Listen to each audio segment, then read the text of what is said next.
যাবেন।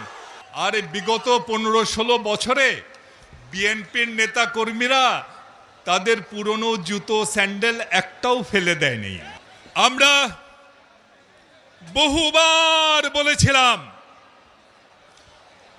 এই মঞ্চে দাঁড়িয়ে পার্টি অফিসের সামনে, বাংলাদেশের বিভিন্ন মাঠে ময়দানে দাঁড়িয়ে দাঁড়িয়ে আমরা বলেছিলাম, শেখ হাসিনাকে আমাদের কথা শোনেন, কেয়ারটেকার দেন, দেশে নিরপেক্ষ নির্বাচনের ব্যবস্থা করেন।